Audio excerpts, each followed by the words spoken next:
Hi ಗೆಳೆಯರೆ, ಇವತ್ತೊಂದು ಹೊಸ ಟ್ರಿಕ್ ಅನ್ನು ತೆಗೆದುಕೊಂಡು ಬಂದಿದ್ದೀನಿ. ಯಾವುದಂತ ನೋಡಿ, ಮಿಕ್ಸ್ಡ್ ಫ್ರಾಕ್ಷನ್ ಇರುವಂಥ ಸಂಖ್ಯೆಗಳ ಸ್ಕ್ವೇರ್ಗಳನ್ನು ಈಸಿಯಾಗಿ ನಾವು ಯಾವ ಥರ ಮಾಡೋದಂತ ನೋಡ್ತಾ ಬರೋಣ. ಏನು ಕೊಟ್ಟಾರೆ ಅಂದರೆ ಫಸ್ಟ್ನೇ 4.12 ಸ್ಕ್ವೇರ್ ಎಷ್ಟು ಅಂತ ಕೇಳಿದ್ದಾರೆ.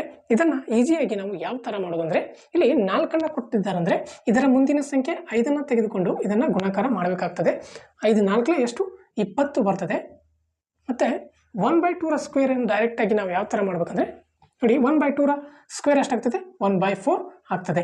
ಹೌದಾ? ಅದೇ ಥರ ನೋಡಿ, ಇಲ್ಲಿ 5.1/3 ಸ್ಕ್ವೇರ್ ಅಷ್ಟೇ ಅಂತ ಕೇಳಿದ್ದಾರೆ. 1.13 ಸ್ಕ್ವೇರನ್ನು ಕೇಳಿದಾಗ 5ರ ಮುಂದಿನ ಸಂಖ್ಯೆ ಯಾವುದು 6. 6 5 30. ಇನ್ನು 1/3 ಅಂದರೆ 1/3ರ ಸ್ಕ್ವೇರ್ ಏನಾಗ್ತದೆ 1/3. 1/3 ಇದ್ದನ್ನು ನಾವು ಸ್ಕ್ವೇರ್ ಮಾಡಿದಾಗ 1/9 ಬರ್ತದೆ.